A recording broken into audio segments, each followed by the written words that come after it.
أقدم عز السلام تا يقرب مبار حجد مابتا مصحف انت تبل ذا بهانرلش هيلشتاين قربت تي كونتات نايتهم أفريقاويان كم بارنت زتشت أبزعبو مسؤول ما مستشقون عندي تم شقوناسي شقونا أيو كالق ملكع كالق أقوام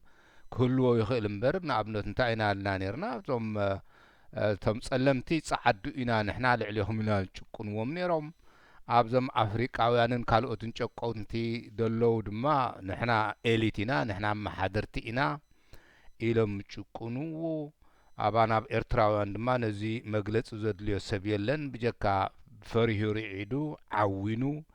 ዘሎ ሰብ እንተዘይኮይኑ እቲ ዘገርም ግን ካብኡ ድማ ክንመሃረሉ ዝግባአና ንትምህርቲ እንዲ ትቐንዲ ሓሳቡ ነቲ ናይ ባርነት ሓሳባት ድምፂ እንታይ ኢልዎ ብሽሕን 517 ዓመተ ምህረት ሓደ ኤውሮጳዊ መራሒ ሃይማኖት ኢሉ ሃይማኖታውያን ከምዚ ገይሮም ካብቲ ናብቲ ኣረምናዊ ሓሳባት ኣቕሪቦም ከምዚ ዝኣመሰለ መከራ ከምፁ ንሓደ ብቆርበቱ ምክንያት ነቲ ብፍጥረት ኣምላኽ ዝፈጠሮሲ ብከምዚ ገይሮም ካብ ከምዚ ኩነታት ክውድቁ ከም ሰብ ከም ሰብ ደይኮነስ ከም ጥሪት ክሽየጥ ዝገብሩሲ እንታይ መራሒ ሃይማኖቶም እዮም ኢልካ ትግረም ከምዞም ኣባና ደለዉ ድማ ሕጂ ነቶም ፓትርያርክ ዋላ ብዙ ደለዉ ሕጂ እሲ እንታይ ዓይነት ሃይማኖታዊ እምነት መጽሓፍ ቅዱስ ከዓ ደፊሮም ሕዝዎ ነቲ ፓትርያርኮም ናይ ነቲ ኣቦኦም ናይ መንፈሳዊ ኣቦኦም ከም ዘጋፍዑ ኢልካ ትግረም ተዋሃህዶ ማለት እዩ ስለምንታይ ሲ ክንመሃር ኢና እቲ ቀንዲ ሓሳብና ዘሎ ስለዚ ከምኡውን ቀፂሉ እቲ ቤተ ክርስቲያናት ምእታዊ ይኸልእዎም ከም ዝነበሩ ርኢና ነርና ሕጂ ካብኡ ተበጊሰ ሓቂ ብዘይቀል ዓለምሲ እዞም ሕጂ ንኣብነቱ እዞም ኣብዚ ዘለዉ ነባ ነቶም ፓትርያርክ ምን ኩሉ እንትንኦም ቀንጢጦም ንዓመታት ኣብኡ ከም ዝእሰር ገይሮም ሕጂ ሳቶም ድኣትውዋ መንግስተ ሰማይሲ ክሓስብ ከለኹ ማለት እየ ነው ምዚኦም ከመይ ጌርካ ኣብታ መንግስተ ሰማይ ተኣቱ ይብል ኣነ ቤትናተይ ስለዚ ትትረፈኒ የብል እዩ ዘበልክዎ ብኸምኡ ልክዕ ከምኡ እኮ እዩ እውን ነዞም ጉጅለ ሳሕል እውን እንድሕር ርኢናዮም እኮ እስኻትኩም ደምፃኹም ማናፅነት ስትትረፈና ኢሉ እኮ እዚ ኩሉ መንእሰይ ጎሪፉ ዘሎ በቃ ድኾነ ሰብ ሕጂ ክፍት እንተትብል ኤርትራሲ ግረውረው ኢላ ጥራያም ተረፈት ስለዚ እንታይ እዩ ዝብሎም ዘሎ ምሳኻትኩም ምንባርሲ ይትረፈና ኣብዛ ንፈትዋ ሃገር ኣብዛ ጥዑም ኣየራ ናይ ብሓቂ ምቁር ትሕዝቶኣ ሃብታም ዝኾነት ሃገርና ምንባር ከሊእኹምና ካብ ምሳኻትኩም ምንባር ይትረፈና ስለዚ ከምኡ የብሉ እዮም እዞም ኣብዚ መፅኦም ዘለዉ መጽሓፍ ቅዱስ ዝነቡ እሞ ንምህር ኣለና እንዳበሉ ነቶም ጳጳስ ዝገፈፍዎም ንዕኦም ዝግባእ ሽመትን ምልክተ ልብሶምን ክሳብ እንታይ እዮም ዝበልዋ ነታ ጨርቂ እዚኣስ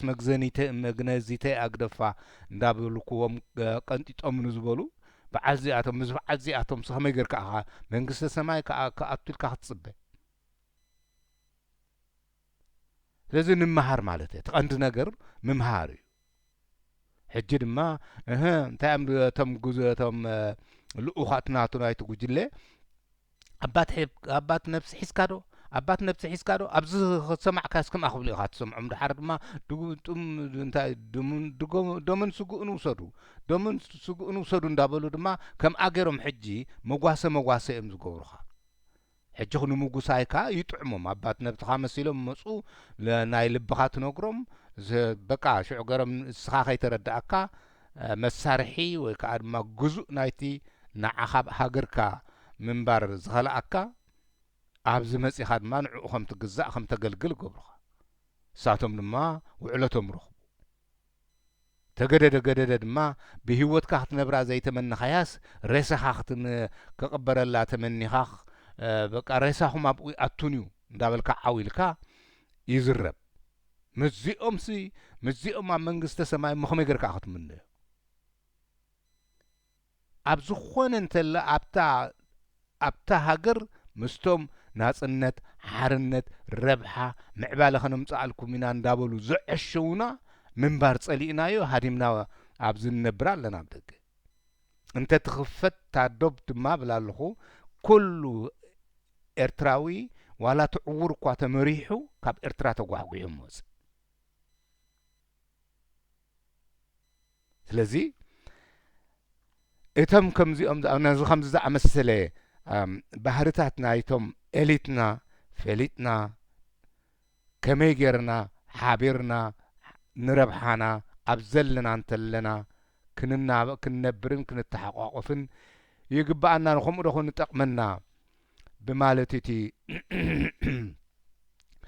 ነገር ከም ትድበልክዎ ድማ በቃ ንትምህርቲ እምበር ንኻልእ ኣይኮነን ትቐንዲ መደቡ እምበር ሕጂ ድማ ኣብኡ ብምቕጻል ምሕላፍ ናይቲ ናይ ንዕቀትን ናይ ስነባርነትን ኣተሓሳስባ ይብል ኣሎ ምናልባሽ ቶም ጸለምቲ ምና ክስታይ ተማሂሮምሲ ንናጽነትና ንሕና ኩበራዩ ይኮናን ብናይ ካምዶ ብናይ ገለምሲ ኢሎም እንዲዮም ክጠቕሱ ኣብዚ እምቢብና ነርና እንዲና ምክንያቱ ሲ በቲ ናይ ካም ጉዙኣት ናይ ኣሕዋትካ ኹን ኢልዎ እዩ ኢሉ እንዳበሉ ሕጋውነት ከልብስዎ ደልዩ ነይሮም ዝበሎ ኣብዚ መጽሓፍ ኣብዚ እንትማ ዝሓለፈ ዝበልክዎ ሕጂ ድማ እታ ቀንዲ እታ ንቕሓት እንድያ እታ ንቕሓት ንዓኣ ግዲ ክውንንዋ ይደልዩ ኣልዮም ኮይኖም ካብቲ ተሓሳስባ ናይ ንዕቀትን ናይ ስነባርነትን ንዕኡስ ናይ ምሕሳብ ናይ ምሕላፍ ሓሳባት ዝመጽ እዩ ዝብሎ ዘሎ እሞ እስከ ንመልከታታይ ትብል ኣላ እቶም ጸዓዱ ነቲ ኣብቶም ጸለምቲ ዝነበሮም ኣተሓሕዛን ንዕቀትን ብሓፈሻ ነቲ ናይ ባርነት ስነ ሓሳቦም ክቕይርዎ ዘይደልዩ ማለት ጥራይ ብጭቆና ኣርዒዶም ክሕዝዎም ዝደልዩ ሓደ ውሽጣዊ ምኽንያት ነይርዎም እዩ ሕጂ ከምዚ ክብል ከሎ እንታይ ዝመጸና ወይ ከዓ ኣነ ዝኾነ ኮይኑ ኣነ መጸንሲ ህዝቢ ጉጅለ ሳሕል ንህዝቢ ኤርትራ ጥራይ ብጭቆና ኣርዒዱ ክሕዞ ዝደሊ ሓደ ውሽጣዊ ምኽንያት ሲ ነይርዎ እዩ ከምኡ እዩ ዝብለኒ ምክንያቱ ኣነ እቲ ሕብረተሰበይ ኣነ ዘለኽዎ ኣካሉ ጭቁን እንዴ ምስቶም ጭቁናት ናይ ጸለምቲ በቶም ጸዓዱስ እንታይ ዘመሳስል ኣለዎ እንድሕር ኢለ እቶም ጸዓዱ ኣርዒዶም ጨቂኖም ይሕዝዎ ነቲ ህዝቢ ኤርትራ ድማ ዝጉጅለ እዚ ከም ኣገይሩ ይሕዞ ዘመሳስል ኣለዎ ንኣብነቱ ስለምንታይ ሓንቲ ዓድስ በጣሓት ደን ድበሃላ በዘን ናይ ጽዕነት መኪና ጌርካ ናብ ሓደ ዓዲ ብምልእታ ዝኣስር ሲ ስለምንታይ ተተባሃለ ከምቲ ዝበሃል ሓቂ ኸውን ኢሉ ዝኣምን ከይደፍረና ክርዕድ እንታይ ትብል ደላ እዚ ብጭቆና ኣርዒዶም ስለዚ ብጭቆና ኣርዒድና ኣሲርና ሓንቲ ዓዲ ብምልእታ እውን ክንኣስራ ኢና ስለምንታይ ክትርዕድ ክትጭቆን ብሕም ከም ዘይትብል ዝገበረና ተገበረና ከም ኣየም ገይሮም ዝሕሱ ስለዚ ምኽንያት ነይርዎም እዩ ዝብል ዘሎ ምናልባት ዘምና ጉጅለ ስራሕል ድማ ምኽንያት ክህልዎም ግድን እዩ እምበር ብዘይ ምኽንያት ከምኡ ክገብሩ ይክእሉን እዮም እቲ ምኽንያት ከዓ እብል ኣብዚ ግና ነቶም ጸለምቲ ናጽነት እንተሂቦሞም ሓደ መዓልቲ ተጠርኒፎም ብዝያዳ ናጽነቶም ክደልዩ እዮም በዚ ከዓ እቲ ንሳቶም ከም ኣቕሓ ዝውንንዎም ቶም ጸዓዱ ከም ኣቕሓ ዝውንንዎም ማለት እዩ ዝነበሩ ከይስእንዎ ስለ ዝፈርሁ እዮም ለዚ እምበር ከመ ኣባና ድማ እዞም ጉጅለ ሳሕል ከምኡ ዝገብሩና ዘለዉ ሲ እንታይ ከይስእኑ ስለ ዝደለዩ እዮም ወይ ከዓ እንታይ ክሓብኡ ስለ ዝደለዩ እዮም ኢልና ንሕተት እዝን ካብ ምባል ኣነ ምንም ኣድላይነት የብሉ ነብሲ ወከፍ ባዕሉ ይሕሰብ ስለምንታይ እዮም ዞም ጉጅለ እዚኦም ንህዝቢ ኤርትራ ብጭቆና ብራዕዲ ከምዞም ጸዓዱ ነዞም ጸለምቲ ገይሮም ዝሓዝዎ ምኽንያቱ እንታይ እዩ ኢሎም ዝመራመሩ ዘለዉ ንሕና ድማ ስለምንታይ ዝጉጅለ እዚ ንዓና ንህዝቢ ኤርትራ ብምሉኡ ከም ዝገይሩ ኣርዒዱ ጨቂኑ ክሕዞ ዝደሊ ዘሎ ኢልና ንመራመር ሓንቲ ነቢብያ ነይረ እንዴ ሓንቲ ኺለ ክሓልፈ ኣነ እዚኣ ምክንያቱ ሓደ ካብቲ መሰረታዊ ናይ ዝኩሉ መከራ ዝወርደና ዘሎ እሱ እንድዩ እቲ ድሕረት እንድዩ ኣብኡ እቲ ድሕረት ድማ ደጋጊመ ዝብለን እንታየን ዘይተሓልፋ ዘለዋ ቀንዲ ኣብቲ ድሕረት በቂለን ክልተ ጨንፈር ዘለዋ ብፍላይ ሓያለይ ጫለዳ ናይ ሓንቲኦም ተን ሓያላት ተን ቀንዲ እቲ ኣውራጃው እንተ ሃይማኖታውን እንዲ እቲ ኣውራጃው ድማ እቲ ዝሓየለ ጉንዲ እንታይ እሞ ክትብሎ ኢኻ በቃ ከምኡ ክሰም በቃ ብዛዕባ እዚ ክሓስብ ከለኹሲ ከመይ ገይሩ እዩ ሰብ ደቀ ክሳብ ክንዚ ዝዕሹ ዝብል ኣተሓሳስባ እንዲ ዝመፀኒ ዝኾነ ኮይኑ እምበኣር እቲ ንቕሓት ዘይምንቃሕና እዩ እቲ ቀንዲ ሽግርና ኮይኑ ደሎ ብዘይ ንቕሓትና እዩ እዚ ጉጅለ ሳሕል ከምዘይሉ ጎብሊሉ ዘሎ ስለዚ እንታይ ነቢብያ ነይረ ብዛዕባ ትምህርቲ ሓንቲ ሰበይቲ ንሓደ ባሪኣ ካብ ድንጋፀ ዝገበረቶ እሞ ሰኢለ ክሓልፋ እየ ሕጂ ኣብ ካልእ ኣጋጣሚ ጠቒሰያ ነይረ እምበኣር ሕጂ ሓንቲ ሰበይቲ ነይራ ፍሬድሪክ እትበሃል ጻዕዳ ሰበይቲ ሓደ ባርያ ነይርዋ ባርያ ማለት ጥሪት ነይርዋ ጥሪት ካብ ኣፍሪቃ ድመፀ ድገዛኣቶ ኢኻ ክትብሎ ትኽእል ሕጂ እንታይ ትብል እዛ ሰበይቲ እዚኣ መንያ ሽማ ሓንቲ ፍሬድሪክ እትበሃል ጻዕዳ ሰበይቲ ብሰብኣዊ ርሕራሕያ ተደሪኻ ነቲ ባርያኣ ምንባብ ክትምህሮ ጀመረት እቲ ሰብኣያ ከዓ ምንባብ እንተምሂርክዮ መፅሓፍ እውን ክመሃር ክደሊ እዩ እንታይ ዝብላ ዘሎ እቲ ሰብኣያ ምንባብ እንተምሂርክዮ መፅሓፍ እውን ክመሃር ክደሊ እዩ ነዚኦም ክልተ ነዚኦም እንተኽኢሉ ድማ ምሉእ ሰብ ምዃኑ ክፈልጥ እዩ እሞ ክሃድመና እዩ ኢሉ ኣሰማዓላ እቲ ሰብኣይ ከምዚ ኢሉ ዘሰማዓላ ስቕ ኢሉ ኣይኮነን ምክንያቱ እቲ ምንባብን መፅሓፍን ዝተማሃረ ጸሊም ካብታ ስድራ ጠፍአ ምክንያቱ ሰብ እንድየ ማዕረ እንድየ ኮይነ ስለዚ ንዓኣ እውን ምሕላፍ ናይቲ ናይ ንዕቀትን ናይ ስነባርነትን ኣተሓሳስባ ዝበላ በኣኣ እዩ ማለት እዩ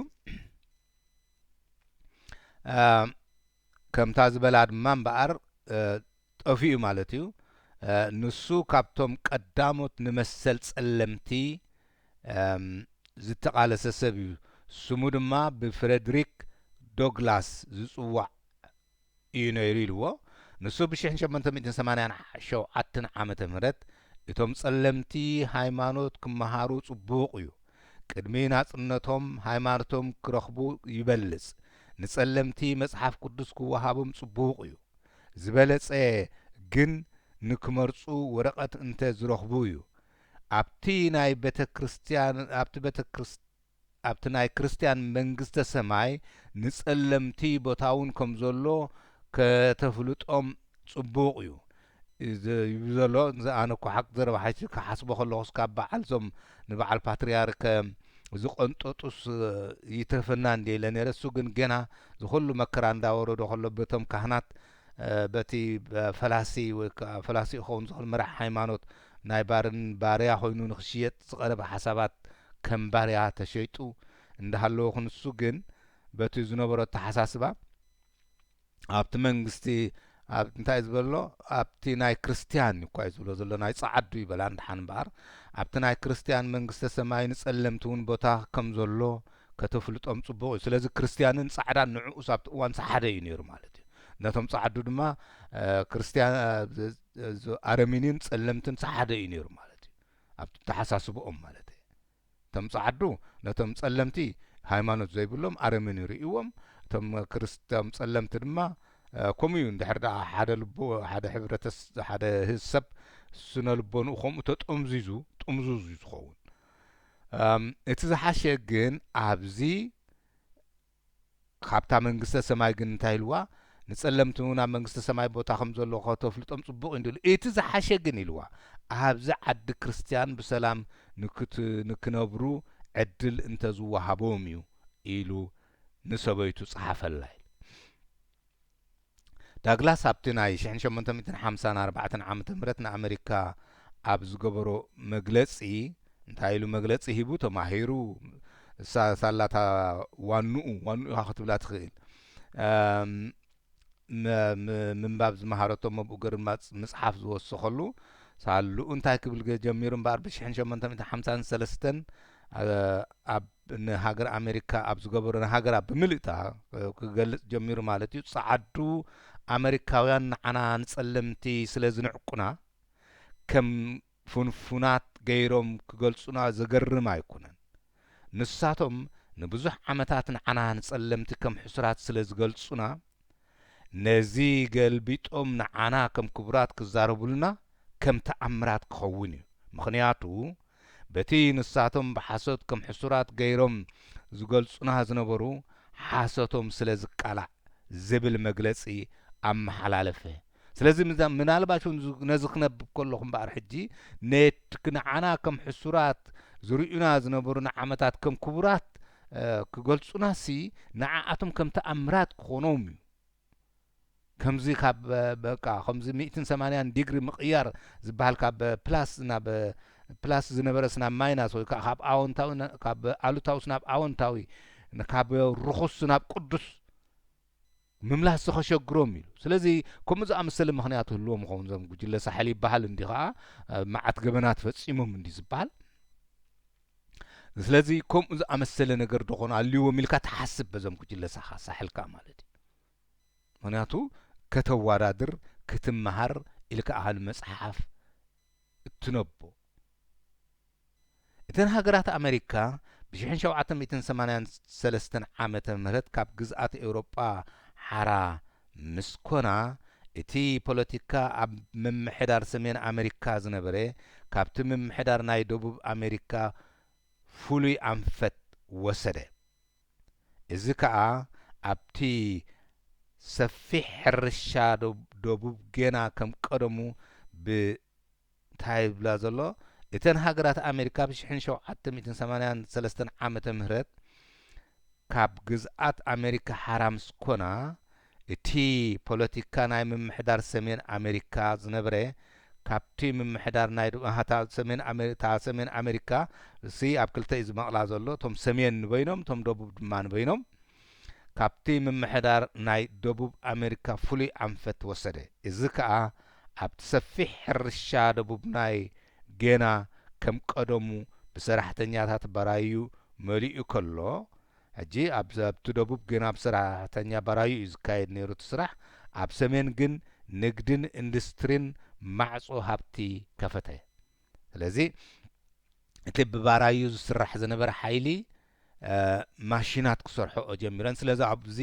ዘን ማሽናት ስብትና ናጽነት ናይ ባራዩስ ግደ ኣለዎን ማለት እዩ ዘን ማሽናት ዝተፈጥራ። ምክንያቱ እቶም ባራዩ ዝሰርሕዎ ነበሩ ብማሽናት ክስራሕ ስለ ዝጀመረ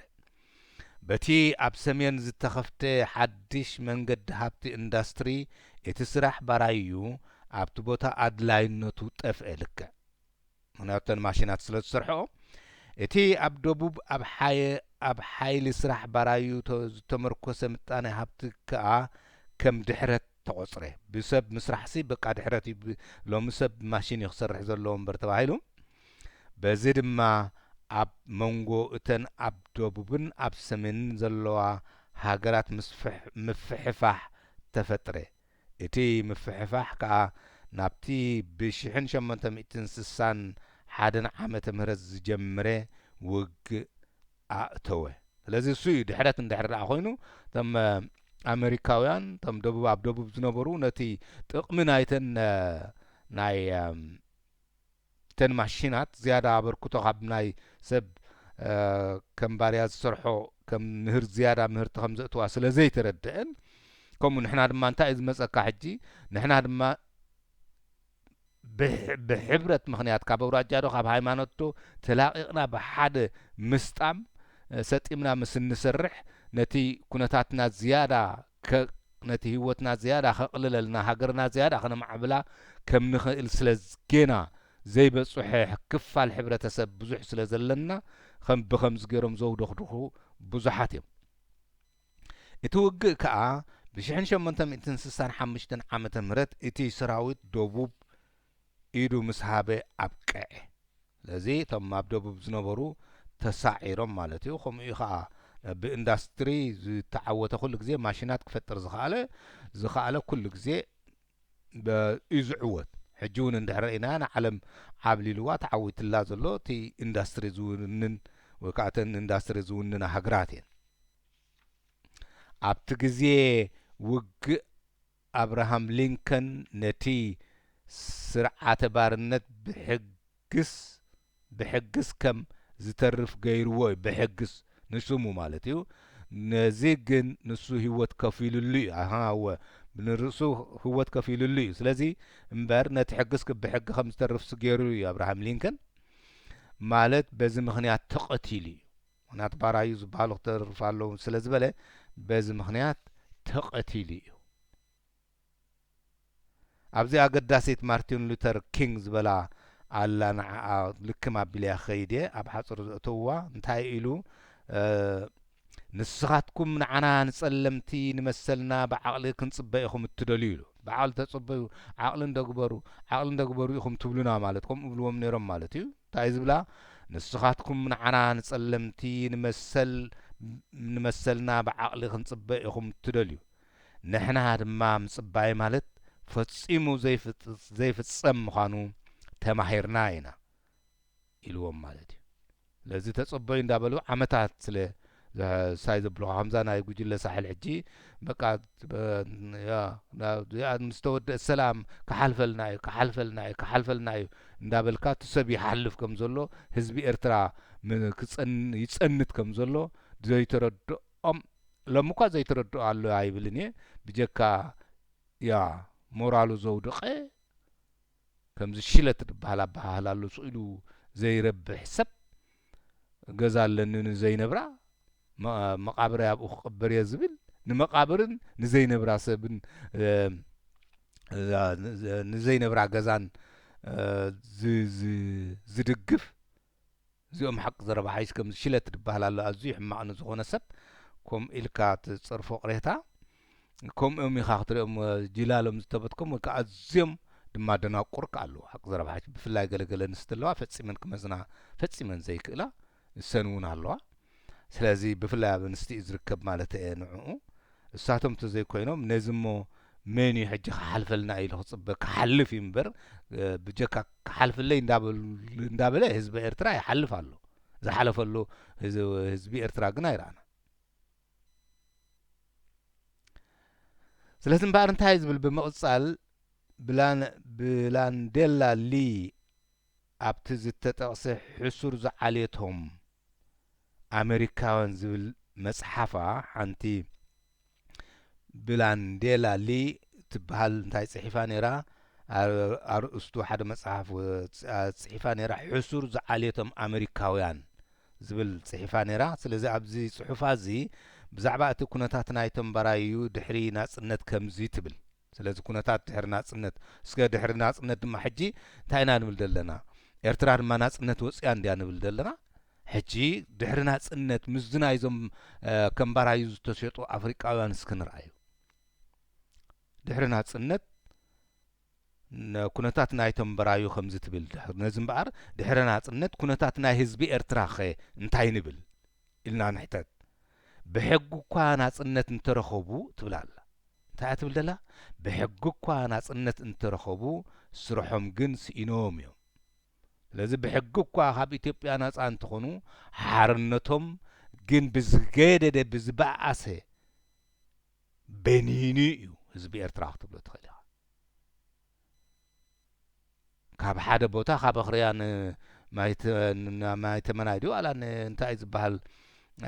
ንፓራዲዞ እንታይ መንቀሳቐሲ ካብ ስእልካ ኣብታ ውሽጢ ከተማ እኳ መንቀሳቐሲ ዝሕተተላ ብነጻ ስእልካ ሓምድላይካ ዘይትንቀሳቐሰላ ዝኾነ ድሕሪ ናጽነት ካብ ድሕሪ ነቲ ብዙሕ ተኸፊሉ ዝፈረሰ ስርዓት ኢትዮጵያ ናብ ዝገደደ ውሽጣዊ ጭቆና ኣትዩ እዩ ክትብል ትኽእል ኢኻ ምክንያቱ እንታይ ትብል ደላ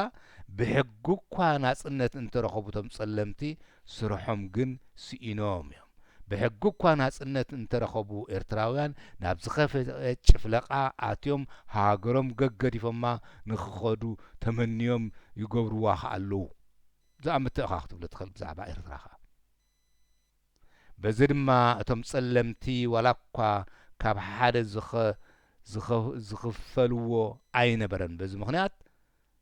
እዚ ድማ እንታይ ዝብለካ ዘሎ በዚ ድማ ስራሕ ስለ ዝሰኣኑ ጠምዮም ደኽዮም ህዝቢ ኤርትራ ድማ ከምኡ ጠምዩ ደኽዩ እቲ ኣብዚ ዘሎ ድማ ንዕኡ ክጥውር ክብል ኣብ ጥሜትን ኣብ ድኽነትን ነብር ኣሎ በዚ ድማ እቲ ስርዓት በቃ ሓይሉ እንደገና ድላዩ ይገብር ኣሎ ማለት እዩ።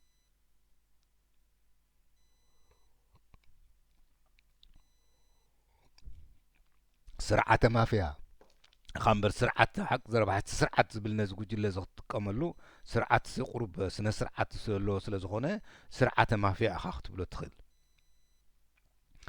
ክሓርስዎ ዝኽእሉ መሬት ክረኽቡ መሰል ኣይነበሮምን። ሕጂ ንኣብነት በዚ ካርነሽም ገለ መለስ መሬቶም ወሲድዎ ይበሃል ይኣምን ኢኻ ሓቂ ዘረባሕች ግን ኣነ ርኤ እንታይ ሽሙ ስለ ዘይኮንኩ ያ ይበሃል ሓቂ ኢኻ ኢለ እየ ዝኣምን። ካብ ካልእ ዝረኸብዎ ዝኣኽሎ ሓገዝ እውን ኣይነበሮምን። ካብ ካልእ ዝረኽብዎ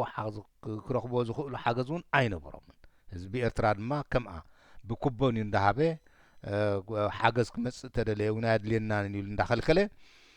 እዞም ክልተ ተገራጨውቲ ነገራት እዚኦም ኣይነት እዮም ትምናጽነትን እቶም ጥምየትን ስእነትን ምስ ኤርትራ ድማ ባዕልህና ንሕሰብ መግለጺ ናይ ባቅ ነብሲ ወከፍ ዝሰምዕ ሰብ ይሕሰብ እዚኦም ቅሬታ ነቶም ባራዩ ኣብቲ ግዜቲ ተጓኒፎሞም እዮም ብሕጊ ካብ ባርነት ነጻ ተባሂሎም ንኤርትራ ንበል ሕጂ ብሕጊ ካብ ስርዓት ኢትዮጵያ ነጻ ተባሂላ ንበል ብሕጊ ካብ ባርነት ነጻ ተባሂሎም መሬት ክወስዱ ወይ ድማ ከም ቀደም ክሰርሑ ወይ ከዓ ከም ዘጋታት ካብ መንግስቲ ሓገዝ ክረኽቡ ግን መሰል ኣይነበሮም። ስለዚ ነዚ እምበኣር ብሕጊ ኤርትራ ናጽነት ረኺባ እንተ ከም ድላያ ንምጣኔ ሃብቲ ኣኽትውንን ንግዲ ክትገብር ገዛ ከተስርሕ ወረ ክትልምጽ እውን ዘይፍቀዳ ካብ ብመንግስቲ ሓገዝ ዘይትረፍሲ እትጭቆን እትኽልከል ካበይ ኣምጺኻ ብምንታይ ሰሪሕካዮ ንምንታይ ኢላ ንገዝ ዝተሰርሐ ገዛ ዘፍርስ ከምኡ ዝኣመሰለ ሓገዝ ካብ መንግስቲ ዝትረፋ ከምኡ ዝኣመሰለ ኩነታት ኣጋጢምዋ እዩ ንኤርትራ ክንብል ንኽእል።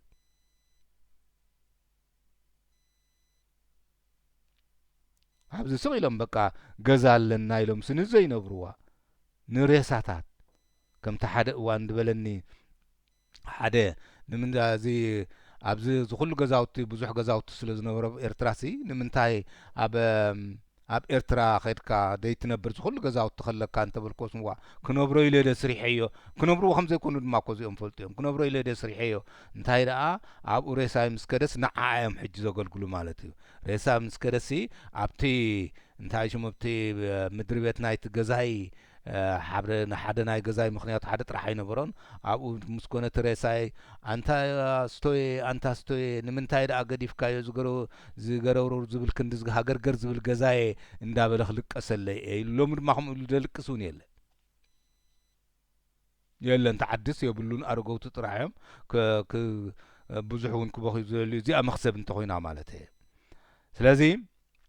እምበኣር ኤርትራ ምስ ናይ ኤርትራ እስከ ባዕልህና ንሕሰብ እንታይ ካልእ ካባይ ንላዕሊ ትፈልጥዎ እውን ክትህሉ ስለ እትኽእሉ እቲ ኩነታት ናይቶም ጸለምቲ ክሳብ ሕጂ እውን ነዚ ዝበሃል ዘሎ እዩ ዝመስል ኩነታት ናይ ኤርትራ ድማ ክሳብ ሕጂ ነዚ ሓደ እዩ ዘሎ ብሓፂሩ ድሕሪ ትውግእ ግን እቲ ናይ በራዩ ክመሓየሽ እዩ ዝብል ዓብ ተስፋ ነይርዎ እዩ በቃ እቲ ህዝቢ ዶ ከማ ህዝቢ ኤርትራ ድማ በቃ ንርአዮ ዶ ዓብ ተስፋ ከም ዝነበሮ እቶም ተጋደልቲ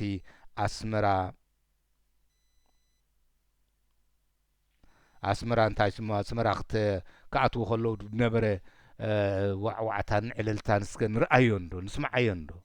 ትኡ ዝነበረ ዕልልታትን ኣንስቲ ዝገብርኦ ዝነበራ ንኣብነት ፍሬድሪክ ዳግለስ እቲ ዝተምሃረ መጽሓፍ ዝመሃረቶ ሰበይቲ ወይ ከዓ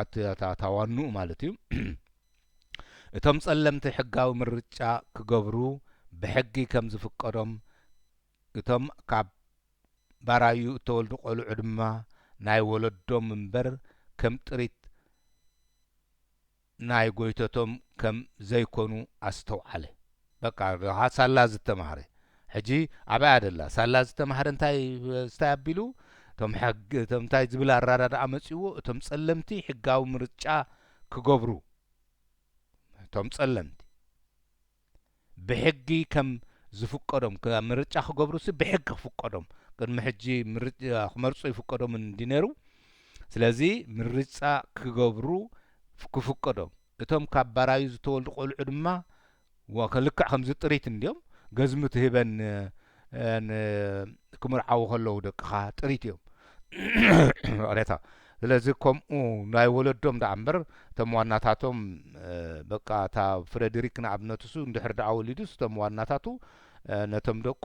ጥሪቶም እንዲዮም ንድለይዎ ይሸጥዎም ወይ ከዓ ይዕድልዎም ማለት ነይሩ ከም እንታይ ሽሙ ንኣብነቱ ሲ ከም ገዝሚ ሬታ ስለዚ ንኣብነት ደቆም እንድሕር ዳ ተመርዒዮም ሲ ገዝሙ ክህብዎም ይኽእሉ ማለት እዩ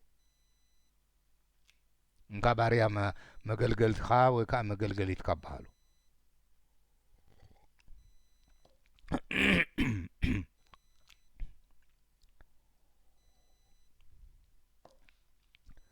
እቶም ኣብ ደቡብ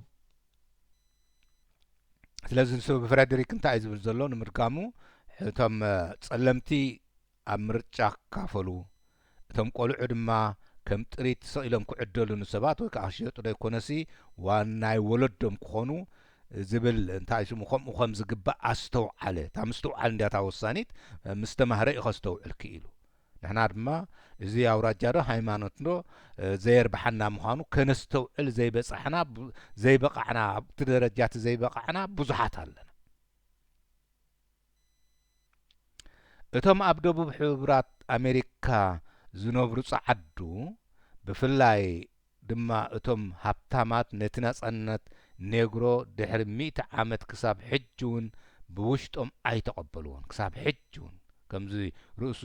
ረግጩ ዝቐተሎ ኣብ ዝሓለፈ እዋን ሕጂሳ እውን ድማ እንታይ ድማ ነታ ጓሉ ነታ ዝቐተልዎሲ ኣብ ዩኒቨርሲቲ ቦታ ክትሓዘላ ፍልጠት ክሳዕ ክንደይ ጋር ናይ ኣቦኣ ቀትለሲ ኣብ ዩኒቨርሲቲ ቦታ ተዋሂብዋ ተስፋ ገብር ድማ ናይ ብሓቂ ነፊዓስ ኣብኡ ኣትያስ ጠበቓ ኮይናስ ሕጊ ጽኒዓስ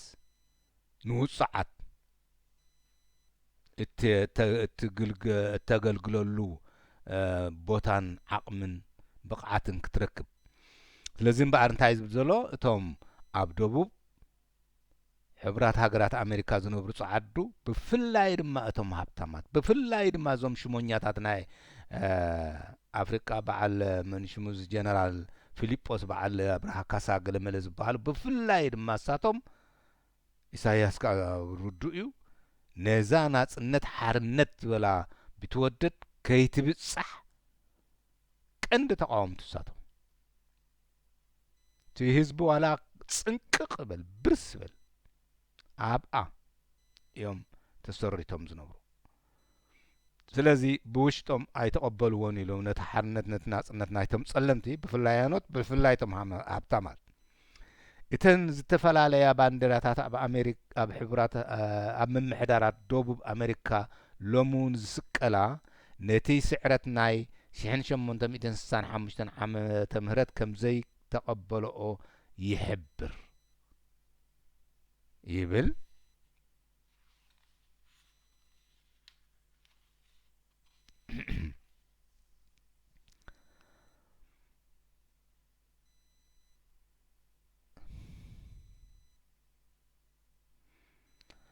እተን ኣብያተ ክርስቲያናት ካብቲ ቀደም ዝጀመረ ስርዓት ባርነት ምፍልላይ ኣዝዩ እዩ ዝኸብደን ካብኡ ካብቲ ባርነት ሲ ኣብ መንጎ ጸለምትን ስታይን ዝነበረ ፍልልይ ካብኡ ክፍለያሲ ኣዝዩ እዩ ዝኸብደን ከምኡ ከዓ ነቲ ድሕረት ኣባናዚ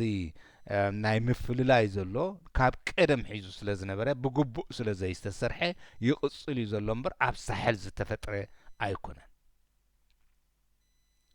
እተን ኣብያተ ክርስቲያናት ንወዲ ሰብ ኮነ ኢለን ካብ ረብሕኡ ክዓጽውኦ ዘስደምም እዩ ልክዕ ድማ እዞም ኣብዚ ዘለዉ ልኡኻት ናይ ዝጉጅለሲ በቃ ቁረቡዶ ሬሳኹም ኣትኒዶ እንዳበሉ ነዚ ኩሉ ስቃይ ናይ ህዝቦም እንዳስተውዓሉን እንዳረኣዩን ምስ ዝጉጅለዚ ናይዚ ጉጅለዚ ኣገልገልቲ ኮይኖም ንህዝቢ ኤርትራ ኣብዚ ኩሉ ስቃይ እንዳሃለወ ስቕ ኢሎም ክርእዩ ዘስደምም እዩ ጥራሕ ናይቶም ኦርቶዶክስ ኣይኮንኩን ዝብል ዘለኹ ሳ ዓንዲ ሕቆ ብብዝሒ ስለ ዝኾነ ደኣ ከምኡ ሰብ ክመጾ ክእል እምበር ኣብ ኩለን ኣብተን በዓል ጴንጤ መንጠ ኸይተረፍካ እተን ንረብሓ ጸለምቲ ተበግሶ ዝወሰዳ ጥራይ እተን ኣብ ሰሜን ዘለዋ ኣብያተ ክርስቲያናት እየን እተን ኣብ ደቡብ ዘለዋ ኣብያተ ክርስቲያናት ድማ ክሳብ ሕጂ እየን ነዚ ምንቅስቓስ እዚ ዝነጽጎ ክሳብ ሕጂ ይብል ኣሎ ብመሰረት መጽሓፍ ስለዚ እንዲዕ መዓስ ከም ተጻሕፈ ተልይዎ መዓስ ከም ዝተጻሕፈ ድሓን ብዘገድስ ክሳብ እዚ መጽሓፍ ዝተጻሕፎ ግን ኣይተቐበልኦን ዘለዋ እዩ ዝብሎ ፈጺመንን ዝነጽግኦ ነቲ ናይ ሓቂ መሰል ጸለምቲ ንምብጻሕ እቲ ቃልሲ ገና ኣይተዛዘመን ዘሎ ነዚኣ ሕጂ ክንነባ ከለናስ እንታይ ይመጸና ብሓንጎልና እንታይ ዝብል ነቲ ናይ ሓቂ መሰል ጸለምቲ ንምብጻሕ እቲ ቃልሲ ገና ኣይተዛዘመን ዘሎ ብትወደድ ድማ ከምኣ ኢሉ ብዙሕ ከፊልና ኢና ገና እቲ ናይ ሓርነት ናይ መሰል ሓርነት ወዲ ሰብ ንብሎ ክሳዕ ንበጽሕ ግን ገና ቃልሲ ጽበየና ኣሎ ዝበላ የዘክረካ ከምኡ ንሕሰብ ከምኡ ዝኣመሰለ ተሓሳስባ ከም ዝሓድረና ንግበር መታን ክንነቅሕ ከምዚ ፍሪድሪክ ዳግላስ ዝበሎ ምንባብ ተማሂሩስ ዳሕራይ መጽሓፍ ክኢሉስ ኣብ ናይ ሃገር ክሳብ ዘስማዓሉ መደረ ዝበጽሐ ንሕና ድማ ከምኡ መጽሓፍቲ ክንነብብ ኣለና በቃ ትምህርቲ ክንፈቱ ኣለና ገንዘብ ካልኣዊ ገንዘብ ብገንዘብ ፍልጠት ክርከብ ኣይከኣልን ሚዛኑ ድማ ናይ ፍልጠት ይበዝሕ እንድሕር ፈላጥ ኮንካ ድማ ብፍላይ ሕብረተሰብ ብምሉእ ፈላጥ እንተኾይኑ ድማ ገንዘብ ዝያዳ ዝበዝሐ ይዝረክብ ስለዚ እንታይ ዝበለ ሙሲንገርከ ናይ መጽሓፍ ሳላ ዝጸሓፈ ሳላም ዝተማህረን ዲና ንብል ዘለና እንታይ ዝበለ ሙሲንገር ልክዕ ምስ ናይ እዚኣ ትኸይድ ምስ ናይ ዳግላስ እንታይ ኢሉ ንሕና ንዓለም ዓብሊልናያ ዘለና ብኹሉ ብኢኮኖሚ ይኹን ብእንታይ ሽሙ ንገዝኣ ዘለና መጽሓፍ እትበሃል ፈጢርና ንሕብረተሰብና ክመሃር ስለ ዝገበርና ኢና እዚ ዳግላስ ድማ ዕድል ገይሩ በታ ሰበይቲ በታ ዋኑኡ ብሓገዝናታ ምንባብ ተማሂሩ ስለ መጽሓፍ ድማ ስለ ዝኸኣለ እዩ ስለ ዝፈለጠ እዩ ስለዚ እምበኣር ነዚ ምስ እንፈልጥ ኢና እውን ነቲ ናይ ሓርነት ጉዕዞና ነዊሕ ከም ዝኾነ ገና ቃልሲ ከም ዘድልየና ክንመሃር እንኽእል እዚ ቃልሲ እዚ ይብል ብምቕጻል ብክልተ ኣገባት ኣየናይ ቃልሲ እዚ ሕጂ ነቲ ናይ መሰል ጸለምቲ ንምብጻሕ ቃልሲ ነዚ ቃልሲ እዚ ገና ኣይተዛዘመን ዘሎ እንዲልዎ ነቲ መሰል ናይቶም ጸለምቲ ስለዚ ነዚ ናይ መሰል ጸለምቲ ንምዝዛም እዚ ቃልሲ እዚ ብክልተ ኣገባባት ክግበር ዘለዎ ኢሉ ሃይንሪሽ ኮከስ ኣብቲ ከተማ ብዘይ እግዚኣብሔር ዘርእስቱ ጽሑፉ ሓንቲ ብዘይ እግዚኣብሔር ዘርእስታ ዝጸሓፈ ሰብ ነይሩ ማለት እዩ ሃይንሪሽ ኮከስ ዝበሃል ጽሑፍ ሓደ ናይ ማርቲን ሉተር ኪንግ ቃል ዝጠቐሶ ኣሎ ንሱ ከዓ ነቲ ናይ ጸለምቲ ማዕርነት ክውን ምግባር እቲ እቶም ጸዓዱ ኣብ ጸለምቲ ዘለዎም ናይ ንዕቀት ኣተሓሳስባን እቲ ኣብቶም ጸለምቲ ዘሎ ኣተሓሳስባን እዚኦም ክልቲኦም ክቕየሩ ኣለዎም ይብል እንታይ ዝብል ዘሎ ምስ ንሕና ድማ ምስ ሕብረተሰብና ድማ ነዛምዶ ሕጂ እዚ ነቲ ናይ ጸለምቲ ማዕርነት ክውን ምግባር ንናይ ህዝቢ ኤርትራ ማዕርነትን ሓርነትን ክውን ምግባር እቲ እቶም ጸዓዱ ኣብ ጸለምቲ ዘለዎም ናይ ንዕቀት ሓሳባትን እቲ ናይቶም ጸለምቲ ዘሎ ኣብ ጸለምቲ ዘሎ ሓሳባትን እዚኦም ክልቲኦም ክቕየሩ ኣለዎም ስለዚ እቲ ንዓና ዝፈላለየ ኣብ ህዝቢ ኤርትራ ዘሎን እቲ ክንዲ ዝኸውን ምምስሳል ኣብቶም ኤሊት ዘሎን ከምኦም ዝኣመሰሉን ኣተሓሳስባታት ወይ ከዓ አውራጃዊ ዘሎ ኣተሓሳስባን ኣብ ሃይማኖታዊ ዘሎ ብሕብረተሰብና ኣተሓሳስባን እዚኦም ኩሎም ክቕየሩ ኣለዎም እዚ ድማ እንታይ እዩ መሰረቱ ከምዚ ካብ ድሕረት ምውፃእ ብኸመይ ከምዛ ፍሬድሪክ ዳግላስ ብትምህርቲ ካብ ድሕረት ወፂኡ ንሕና ጸለምቲ ማዕረይና ምርጫ ክንመርጽ ይግባአና እዩ ደቅና ድማ ከም ጥሪት ከም ህያብ ክወሃቡ የብሎምን ከም ገዝሚ ክወሃቡ የብሎምን ክሽየጡ የብሎምን ከም ጥሪት ዋናታቶም ንሕናቶም ወለዶም ኢና ክብል ዝበቕዐ ሽዑ ብኸምዚ ኣገባብ ዝጥራሕ ኢና ድማ እታ ብትወደድ ዝበላና ሓርነት ንዝበሃል ክንበጽሕ ብዙሕ ቃልሲ የድልየና ኣሎ ዝብል ዘሎ ስለዚ ምስቲ ናህና ዝኸይድ እዩ እቲ ቦታ ሚሲሲፒ ደልታ ሓደ ካብቶም ዝደኸዩ ጸለምቲ ኣሜሪካውያን ዝነብርዎ እዩ እቲ መሬት ከዓ ካብ ሓደ ካብቶም ኣዝዮም ተኣተውቲ ኣብቲ ሃገር ዘለዉ እዩ ግን እቲ መሬት ወነንቱ ውሑዳት ጸዓዱ እዮም ፍርቂ ናይቲ ሃብታም መሬት 5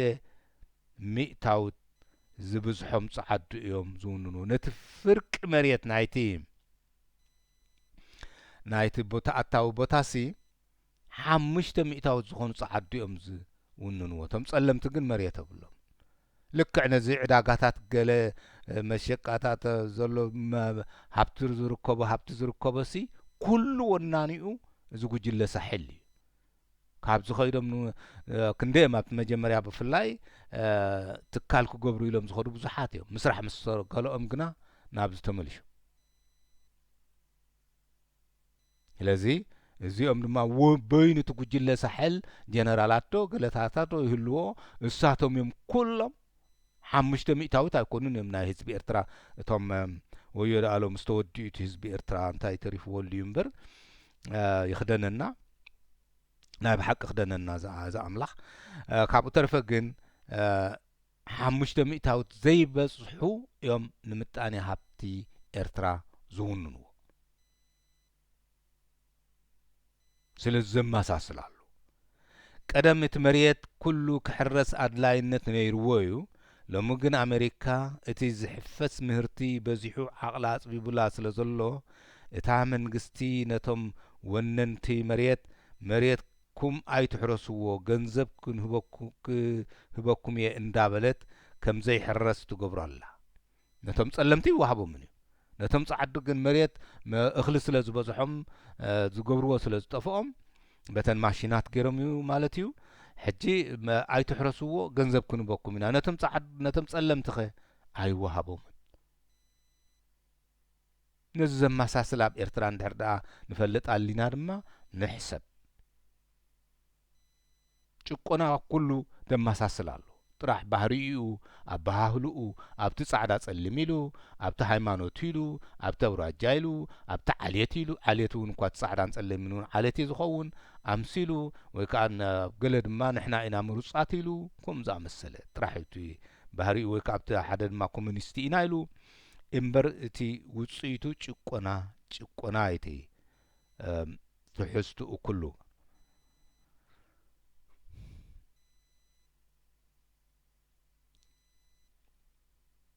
ስለዚ እምበኣር ነቶም ሃብታማት ኣይትሕረስዎ ኢላ ገንዘብ ክበኩም እየ እንዳበለት ከም ዘይሕረስ ትገብሮ ኣላ እዩ ዝብል ታሪክ ብዚ ድማ ጥራይ ነቶም ጸዓዱ ይጥቕሙ ንኣብነት እቲ ኣብቲ ቦታ ዝሃብተመ ሴኔተር ዝበሃል ሴኔተር ወላዕላ ካብቶም ላዕለዎት ባይቶ ማለት እዩ ኢስትላንድ ዝበሃል ሰብኣይ ብ1966 ዓመተ ምህረት ንገለ ክፋል መሬቱ ስለ ዘይሓረሶ 570,000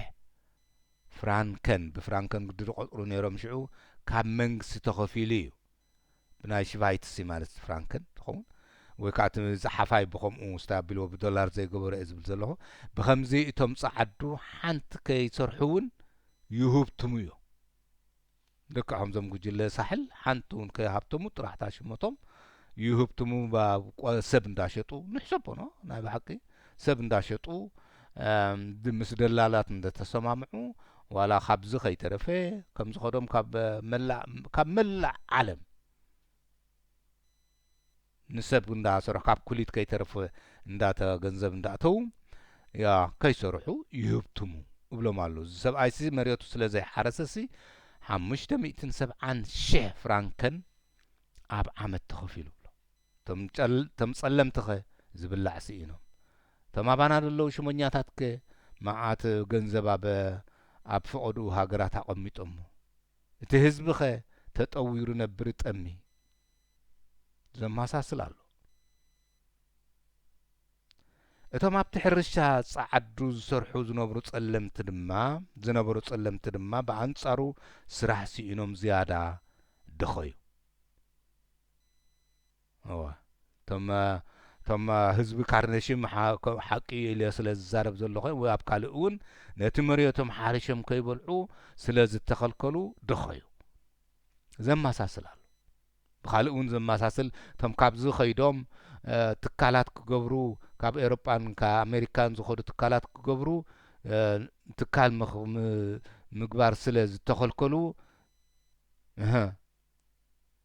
ደኸዩ መልሾም ድማ ናብ ስደቶም ተመልሱ ገሊኦም ድማ ብዙ ደኸዩ ሓደ ክልተ እውን ንፈልጦም እኳ ኣለዉ እቲ ሴኔተር ኢስትላንድ ቀንዲ ዝኽሰሰሉ ንዝኾነ ናብራ ጸለምቲ ዝመሓይሽ ስጉምቲ ኩሉ ግዜ ዘዕንቅፍ ስለ ዝነበረ እዩ ስለዚ ዝሃብተመ ኩሉ ግዜ እቶም ሃብታማትሲ ኣንጻሮም እዮም ነይሮም እንዲና ኢልና ነርና ከማ እዚኣ ድማ እቲ ሴኔተር ዝሃብተመ ኣንጻር ረብሓ ናይቶም ጸለምቲ እዩ ነይሩ ንዝኾነ እዩ ዘዕንቅፋ ነይሩ ንረብሓ ጸለምቲ እንድሕር ደኣ ትኸይድ ኮይና ንሱ ኣቦ እምበር ነቲ ብዝሒ ገንዘብ ንናይ ቪየትናም ውግእ ዘድሊ ዝውስን ድርጅት እዩ ነይሩ ፕሬሲደንት ናቱ እዩ ነይሩ ፕሬሲደንት ጆንሰን ብዘይ ኢስትላንድ ዘይኮነሉ ስለ ዝነበረ ነቲ ንሱ ኣንጻር ረብሓ ናይቶም ጸለምቲ ዝውስኖ ክቃወሙ ይኽእል ኣይነበረን ምክንያቱ ገንዘብ ነቲ ውግእ ቪየትናም ይኹን ነቲ መንግስቲ ዓብ ግደ ዝውስን እሱ ስለ ዝነበረ ነቶም ጸለምቲ ኣንጻር ጸለምቲ ዝገብሮ እቲ ፕሬሲደንት ጆንሰን ዝበሎ ፕሬሲደንት ጆንሰን ክቃወሙ ይደፍር ኣይነበረን ማለት እዩ በዚ እዚ ንእሽቶ ፖለቲክ ጸለምቲ ንእሽቶ ዘይትረ ናይ ጸለምቲ ፖለቲካ ምስቲ ዓቢ ፖለቲካ ናይ ቪየትናም ተተሓሒዙ ይለምስ ማለት እዩ ስለዚ ፕሬሲደንት ጆንሰን መታን ገንዘብ ክውስነሉ ክእክበሉ ኢሉ ነቲ ናይ ጸለምቲ ሸለል ብሎ በዚ ለምስ ነይሩ እዩ ዝብሎ ዘሎ ዝጸሓፋይ ብኸምዚ ድማ እቶም ጸግዒ ዘይብሎም ጸለምቲ ብስእነትን ጥሜትን ይሳቐዩ ኢልዎ እቶም ኣብ ሚሲሲፒ ዝነብሩ ጸለምቲ ኣብ ሓደ መዳይ ግን ሙሉእ መሰል ምስቶም ጸዓዱ ነበሮም ንሱ ከዓ ንውግእ ኣብዚኣ ደኽ ሓሳባት እንታይ መጽእ ሃልና ብኸምዚ ከዓ እቶም ጸግዒ ዘይብሎም ጸለምቲ ብስእነትን ጥሜትን ይሳቐዩ ትብል ዘላ ምንታይ ዘይብሎም ጸግዒ ዘይብሎም በዚ ድማ ኣብ መላእ ዓለም ኤርትራዊ ጸግዒ ስለ ዘይብሉ እቶም እምባሲ ናቱ ስለ ዘይከላኸልሉ ከምቲ ባዕሉ እውን ኣቶ ኢሳያስ ነቶም ዝጠሓሉ እወ ኤርትራውያን ነይሮም እንታይ ክገብሩ ኸይዶም ኣብኡ ጥሒሎም እንዳበለ በዓል ጥልያን ግና ዝሓዘናሎም ከምኡ ጸግዒ ስለ ዘይብሉ ኣብ ኩሉ ዝጋፋዕ ነዚ የዘኻኽረና ኣነ ብኸምዚ ድማ እቶም ጸግዒ ዘይብሎም ጸለምቲ ብስእነትን ጥሜትን ይሳቐዩ ህዝቢ ኤርትራ ድማ ኣብ ዝኾነ ኹርናዕ ናይ ዓለም ዝጣበቐሉ ስለ ዘይብሉ ብመሰልን ብመግፋዕትን ይሳቐ ኣብ ዝኾነ ኣብ ልብያ ዘሎ ኣብ ሰሃራ እዚ ናብ ሲና ዝተገብረ እንታይ ሽሙ ኩሊታት እንታይ ካብዚ በዓል መንያ ሽማ ሜሮን ያ ትበሃል መስለኒ ኸይዳ ዶክተር ሜሮን እንድያ ኣደነው ኣብኡ ኸይዳ ነትሬሳታት ምስቶም ደቂ ግብፂ ወይ ከዓ ምስቶም በደውን ኮይና እንዳፈሓረት ትሪኦ ዝነበረት መንግስቲ ግን ፀግዒ መንግስቲ ፀግዒ ዝኸውን በር ውልቀ ሰብ ኣይከውንኒ ፀግዒ ስለ ዘይብሉ ፈቐድኡ ብሰሃራ ሬስኡ ተደርቢዩ ኣሎ ፈቐድኡ ባራይ ኮይኖም ተሸይጦም ኣለዉ ፈቐድኡ ተቐቲሎም ተሓሪዶም እዮም ፈቐድኡ ኣንስቶም ገይሮም መን እዮም ፈቐድኡ ገንዘብ ናይ ኤርትራውያን እሱ ባዕሉ ኢድ ኣለዎ እኳ ብኡሲ ኣብኡ ኢድ ዘለዎ ይብላዕ ኣሎ ተታሒዞም ሰምሰራ ሰምሰራ ድማ ምስኡ እንታይ ሽሙ ምስቲ ጉጅለ ዝተተሓሓዘ እዩ ስለዚ ነዚ የዘኻኽረኒ ብኸምዚ እቶም ጸለምቲ ጸግዒ ዘይብሎም ስለ ዝኾኑ ብስእነትን ጥምየትን ይሳቐዩ ዝብል ቃል ንዑ ዘክረና ነፍሲ ወከፍና ክንታይ ንዝክር ምዝናይዞም ጸለምቲ ኣተሓሕዛ ናብራ ምስ ጥምየቶም ምስ ስቃዮም ምስ ምግፍዖም ኣብ ህዝቢ ኤርትራ እንታይ ንዝክር ሄሊኮፕተር ዶ ገለ ዶ ዝበሃል ኣብ ጸልማት ተኣሲሮም ዓዊሮም ዶ ዝበሃል ብምሉኦም ፓርላማ 15 ዝኣኽሉ ተኣሲሮም ዝበሃል ብዘይ ፍትሒ እንታይ ንሰምዕ ካብዚ ዝኸዱ ያይ ክበፅሑ ኢሎም ዝኸዱ ማእሰርቲ መሰል ምስኣን እንታይ ንሰምዕ ወዘተረፈ ወዘተረፈ ወዘተረፈ ወዘተረፈ ንሰምዕ ንፈልጥ መፀና ብሓንጎልና ማለት እየ ካባይ ንላዕሊ ዘተመከርኩም እንትፈልጡን ከም ዘለኹም ርግፀኛ እየ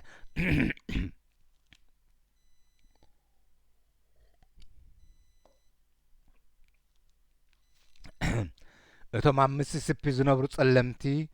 ኣብ ሓደ መዳይ ግን ሙሉእ መሰል መስቶም ጸዓዱ ነበሮም ኢሉ ኣሎ ንሱ ከዓ እወ ንሱ ከዓ ንውግእ ወተሃደር ምዃን እዩ ስለዚ ህይወቶም ንምኽፋልሲ ማዕረ ጸዓዱ ዘይነዓቑ ኮኑ እዋ ንውግእሲ ይኾኑ ካብ ባርያ ካብ ናይ ጡጥ በፂሖም ሕጂ ናብ ወተሃደር ንቪየትናም ስለ ዘድለዩ ኣብ ኣስማዕረ ደኣ ኾኑ ይብሎም ኣሎ ህይወትካ ንምኽፋል ስለ ዝኾነት ንሞት ስለ ዝኾነት ኣብ ኣስማዕረ ጸዓዱ ኮይኖም ኢልዎም ሕጂ እታ ማዕርነት ብኣገራውን ትምሰለሎም ትኸውን መንፈልጥ ኣምላኽ እንተይልዎ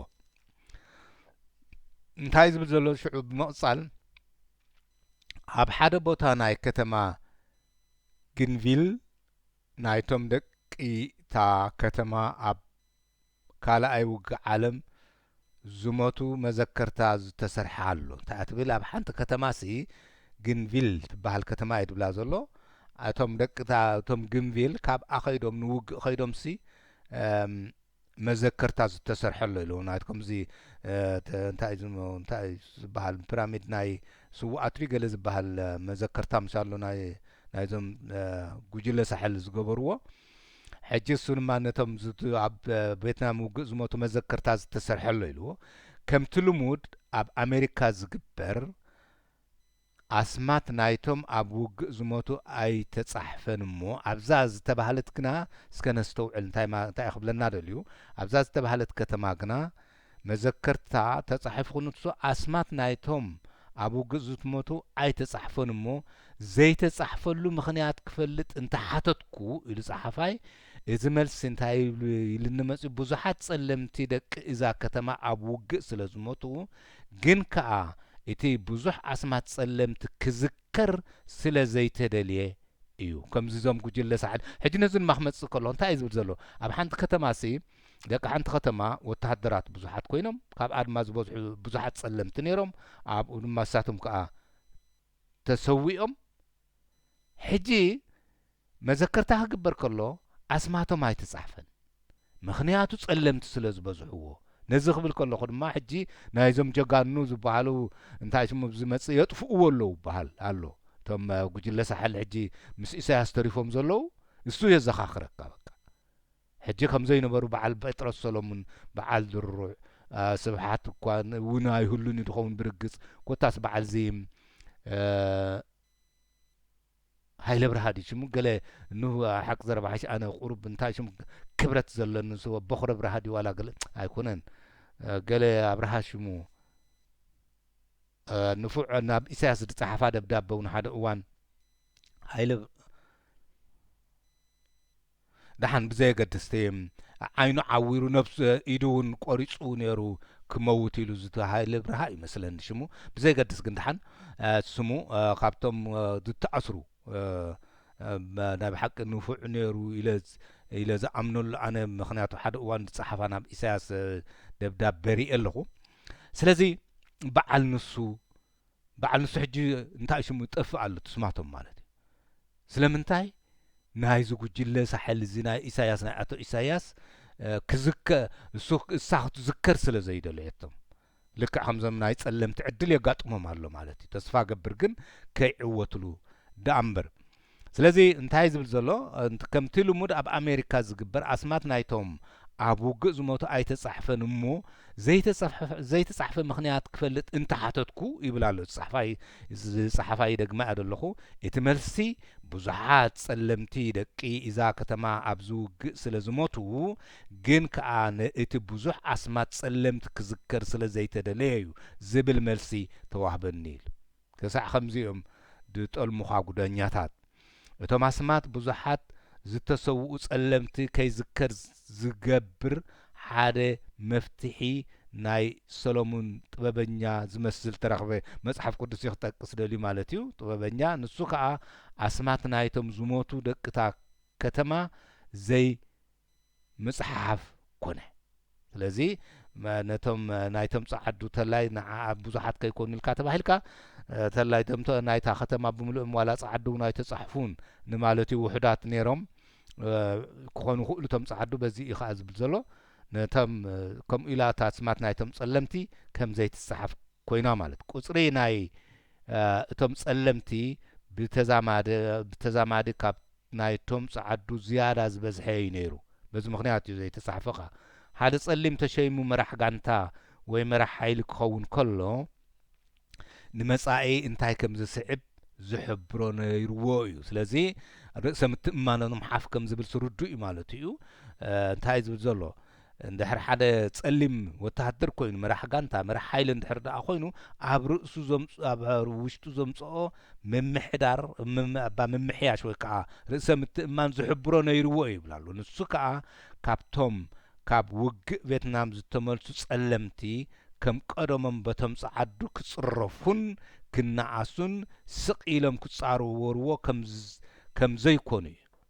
በቃ ርእሰ ምትእምማን ገይሮም ሓደ ጻዕዳ እንድሕር ደኣ ንሓደ መራሕ ሓይሊ ተጸሪፍዎ ከምዚ ወዮ ደኣ እዚ ድማ ክመጸኒ ከሎ እንታይ እዩ ዝበሃል ኢሳያስ ይጸፍዖም እዩ ዝበሃል ዋላ ነቶም ንበዓል ሮመዳን ዶ ንበዓል ስብሓት ዶ ንበዓል ገለ ዶ ነዚ ኣብ ዓዲ እንግሊዝ ዝሞተ ናይ ዝጊ ክፍሉ ዲ ሓቀይ ዝበሃል እውን ሓደ እዋን ተዳፊርዎስ ክሳብ በቶም ምራሕቱ በቶም ቦዲጋርድ ናቱ ገይሩ ክሳብ ኣስናኑ ሰባቢርዎ እንዲ ዝበሃል ከምዚ እንዳገበሮም ድማ ምስኡ ኸዱ በዓል ብርሃ ካሳ ከዓ በዓል ዚ እንታይ ሽሙ ናይ ጀነራል ፊሊጶስ ከምኣ ጉድ ካብዚ ንላዕሊ ክብረት ዘይመሃብ እንታይ ጉድ ኣሎ ስለዚ እዚ ድማ ስለዚቶም ጸለምቲ ግን ካብ ቪየትናም ምስ ተመልሱ ዝኾነ ጻዕዳ ተጸሪፍዎም ክጻወርዎ ከም ዘይምኽእሉ ይርአ ነይሩ እዩ ዝብል ዘሎ ኣብ ካብዚ ብምብጋስ እቶም ኣባላት ናይ ምምሕዳር ሚሲሲፒ ደልታ ነታ ስርሖም ናይ ምሕጋዝ ጥራሕ ዘይኮነስ ከም ናይ ፖለቲካ ምንቅስቓስ ክርእይዎ ጀመሩ ነቲ ምንቅስቓሶም ከም ፖለቲካ ምንቅስቓስ ንመሰል ጸለምቲ ኸውን ክርእይዎ ጀመሩ እቲ ዝኸበደ ድማ ነቶም ጸለምቲ ካብቲ ዝነበሮም ተስፋ ቀቢጽነት ምልቓቕ እዩ እዚኣ ነስተውዕል ኣላ ኣብ ኤርትራ ኸ ከምኡ ዝኣመሰለ ኣሎ ዶ እቲ ዝኸበደ ነቶም ጸለምቲ ኣብ ምንቅስቓስ ንመሰሎም ንምምጻእ እንታይ ነይሩ እቲ ነቶም ጸለምቲ ካብቲ ዝነበሮም ተስፋ ቀቢጽነት ንምልቓቕ እዩ ስለዚ ንዓና ኤርትራውያን ድማ ካብዚ ተስፋ ቀቢጽነት እዚ ንምልቓቕ እዩ እቲ ዝዓበየ ግን ቅድሚኤን ድማ ተስፋ ክንረክብ ተኾይና ክንነቅሕ ከም በዓል ዚ ፍሬድሪክ ዳግለስ ክንነቅሕ ከም ዘለና ክንነቅሕ ከም ዘለና ሽዑ ጥራሕ ካብ ነቂሕና ድማ እታ አውራጃን ሃይማኖትን ከምኡ ዝኣመሰለ ንዓይ ጣዕምኒ ዝብል ኣተሓሳስባ ወገነይ ወገንካን ከነጥፍኣ እዚአን ድሕር ተጠፊአን ሽዑ እታ ተስፋ ቀቢጽነት ከም ዘየላ ከም ትኸውን ርዱእ ኮይኑ ስማዓና ርዱእ እዩ ስለዚ እቲ ቀንዲ ኣብ ኤርትራውያን ዘሎ ድማ እቶም ኩነታት እኳ ክብርበሩን ካልእ ኩነታት እውን ክህልዎም ዝኽእሉ እንተኾኑ እቲ ቀንዲ ነቶም ጸለምቲ ካብቲ ዝነበሮም ተስፋ ቀቢጽነት ንምልቃቕ ዝብሎ ልክዕ ድማ እቲ ቀንዲ ኣብ ኤርትራውያን ዘሎ ተስፋ ቀቢጽነት ንምልቃቕ እዩ ነዚ ከይላቀቕ ድማ ብካድራቱ ዶ ብሰለይቱ ዶ ብካህናቱ ዶ ገይሩ ሕንፍሽፍሽ በአውራጃ ዝገብሩ ዶ ብናይ ሃይማኖት ዝገብሩ ዶ ገይሩ ሕንፍሽፍሽ የእትወልና ኣሎ ምስቲ ንቕሓትና ትሑት ምዃኑ ማለት እየ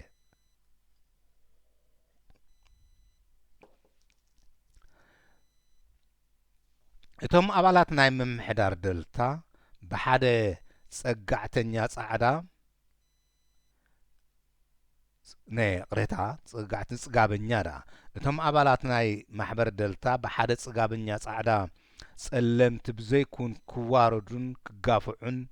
መዓልቲ እዮም ዝረአዩ ነይሮም ሕጂኸ ብጀነራላት ዶ ብጸጥታ ዶ ዝብሉ ህዝቢ ኤርትራ ኣብ ኤርትራ መዓልቲ ኣብ ኦፊስ ከይደ ከለኹ ዝረአ ኩሉ እዋን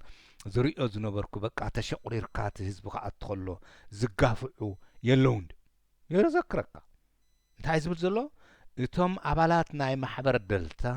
ብሓደ ጽጋበኛ ጻዕዳ ጸለምቲ ብዘይኩን ክዋረዱን ክጋፍዑን መዓልቲ እዮም ዝርእዩ ነይሮም እዚ ክንደይ መዓልቲ ዝጽረፍ ወይ ከዓ ምጽእ ኢሎም በቃ ከይሓተቱ እንታይ እዮም ዝብልዎ ብዝግፋ ዝኾነሉ ብበትሪ ቅድም ደኣትዎም ወይ ከዓ ብሳዋ ወርገ ክመፁ ከለዉ ሲ ብበትሪኦም ዝቕበልዎም መታን እንታይ ዝብለዋ ከኣርዒዶም ዝሕዝዎም ጻዓዱ ዝበልዋ ኣብታ ሳዋ ክመፁ ከለዉ እውን ብበትሪኦም ዝቕበልዎም እንዲ ዝበሃል ሓደ መወሰኽታት ረሲዐ ዝነበርኩ ከዓ ከርዕድዎ ነቶም መንእሰያት ስለዚ ኣብ ኤርትራ ክንደይ ከምዚ ዝኣመሰለ ምዝላፍን ምርዓድን እዩ ዘሎ ኾን ኢልና ንግምት ስለዚ እቲ ናይቶም ስራሕ ናይ ኣጆኻ ምእባድ ስለዚ እቲ ናቶም ስራሕ ደኣ ናይ ኣጆኻ ምእባድ ዘይኮነስ ኣብ ናይ ርእሰ ምትእምማን ኣባና ጠፊኡ ዘሎ ኤርትራውያን ናይ ርእሰ ምትእምማን ብጀካ ተገሪዝካ ምኻድ ኣምር ካብቲ መጽኦምሲ ናይ ጣዕሳ መሊኦምሲ ክኸዱ ከለውሲ ርእሰ ምትእምማን ስለ ዘየለ እቶም ጣዕሳ ዝመልኡ ኩሎም ርእሰ ምትእምማን ስለ ዘይብሎም ርእሰ ምትእምማን ሱር ዝሰድድ ምትብባዕን ምምካርን እዩ ስለዚ በቃ ናብ ርእሰ ምትእምማን ከመይ ጌርካ ተምጾም ነዞም ጸለምቲ እዩ ንዓና ንህዝቢ ኤርትራ ድማ ናብ ርእሰ ምትእምማን ንኽንመጽእ ከመይ ጌርና ንበቅዕ እዩ ካባና ክፍጠሩ ኣለዎ እምበር ካብቲ ጉጅለ ሳሕል ከምኡ እንድሕር ተፈጢሮም ምድቋስ እዩ ነዚ ኩነታት ከምቲ ጽጋበኛ እንታይ ሽሙ ዝበሎ ጻዕዳ ዝበሎ ወይ ከዓ ድማ ከምቲ ሴኔተር ዝበሎ ስሙ ረሲዐ ኣለኹም